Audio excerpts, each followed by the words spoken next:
Hey, Phantomaniacs! Welcome to the newest review here on the Needless Things YouTube channel. Today's review is brought to you by Audible Interlude, a G.I. Joe podcast, and we are taking a look at the G.I. Joe retro series or collection or whatever, Cobra F.A.N.G.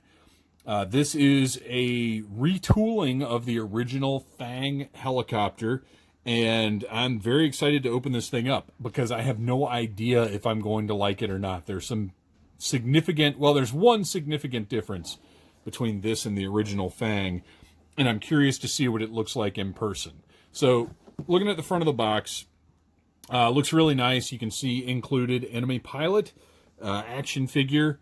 We'll judge that once we get to it. But the box art is gorgeous. We've got G.I. Joe, minus the real American hero, because we are trying to market this to an international market, which is, you know, I get it. It's 2021. We want to be inclusive. And then the F.A.N.G. itself, really nice art here. This looks like classic Joe art. I like it. And then on the back, we have the product picture with the features, the figure, and then a file card that is just the ugliest hunk of garbage you've ever seen in your life, because they had to fit not one, not two, not three, not four, but 5 different languages onto this thing. I hate it. All right, so there you go. There's our box. We are going to now take our trusty 1964 box cutter, slice through that tape, and find out if I am happy that I bought this or not. This is Walmart exclusive, which, as we all know, is the absolute worst thing in the world. But if it weren't for Walmart and Target exclusives, we wouldn't get these toys at all. So what are you going to do? I'm going to pull that right out of there.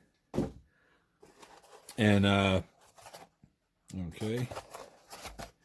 We have, I love this, the classic blueprints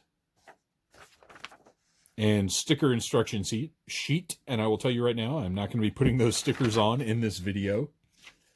But you will see a finished product at the end of the video. And then, of course, our stickers, or decals, as some like to call them. When I was a kid, my dad always said that decals were the things that you had to put in water first and then apply, and that stickers were stickers. So to me, these are stickers, but I know people call them decals. And I'm not going to look up the difference right now because that's not my job. My job is to tell you if this toy is cool or not. All right. Oh my gosh. Talk about unnecessary. Why do we need so many little of these stupid tie things on this one little figure? That's preposterous. All right. But if you are smart, you have your Dollar Tree fingernail clippers ready to attack all of these ridiculously annoying ties. One couldn't have gotten the job done, Hasbro. Really? Like, this seems terribly unnecessary to me.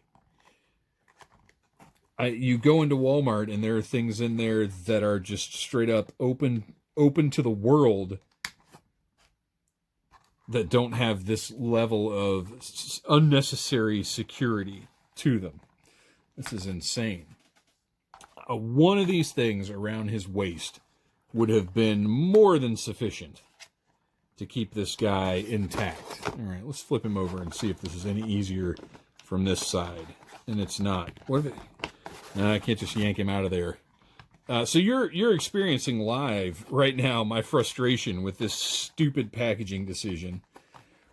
So we're not off to a good start with the F.A.N.G. because I'm already somewhat inclined to be a little hard on these G.I. Joe Retro Collection products because I disagree so strongly with the design decisions they're making, some of the... Well, I can't really argue the character decisions because I get... Sorry, camera.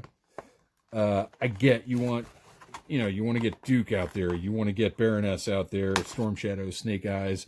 I can't really argue the character decisions. And Roadblock, which, as I have argued, because of the live-action G.I. Joe movies, Roadblock is one of the best-known Joes now. So, like, anytime they want to make a Roadblock figure, I get it. He's known. He was played by The Rock in a live-action G.I. Joe movie, so to the public, Roadblock is one of the main characters of this franchise now. And, that's fine. I think that's great. I would, yeah, he'd be my choice. I don't think that's only a good thing. I don't know. Maybe I would have gone with Stalker, but, good gosh, this is stupid how many of these things are in here. All right, let me just try and get the rotor out and snip right through that and that. I do love seeing that all these rockets and the big bomb are in here. Okay, finally. My gosh, Hasbro, get a grip. Somebody at Hasbro must have some kind of deal with whoever manufactures these annoying little plastic tabs. Like, that's the only explanation for why there are so many of these. Okay, so we've got a bunch of ugly holes on the back. Those are there. What are you going to do? And the big difference between this... I don't know, you guys. So obviously, this is stunted compared to the original F.A.N.G. This would have been, that much further out. And the seat was in the vehicle and not on the vehicle. Gosh, this really looks cheap and crummy. I'm not going to lie. Look at that. Really, like rubber. That's awful. That is absolutely terrible. Not loving it. We've got our ball jointed cannon that actually does move in the various directions, although there's a weird, so it doesn't go side to side like that. You have to move it, and then it goes that way, but not that way.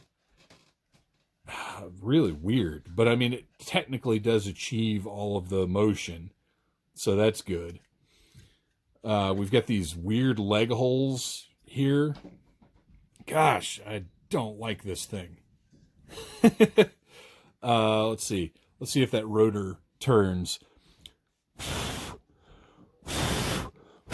That's going to be a no. I mean, I'm sure it spins, but there's no... Yeah, it spins, but it doesn't have any degree of looseness, so you can't just, blow on it and get it to spin there. All right, well, let's put this thing together, I guess. Glad I ordered 2 of them. So that pops in there and does turn sort of, oh gosh, more rubber. Does turn kind of freely. It's not bad. I'm probably being a little harder on that than I need to be. That's fine. I would like a looser spin, but whatever. And then we have our rockets that I may or may not bother trying to get on there. Okay, now this is one thing that may be superior to the original. We've got, if you look, you can see on the skids, there's a peg in the back and a slotted thing in the front. So these may actually stay on a little better than the original F.A.N.G.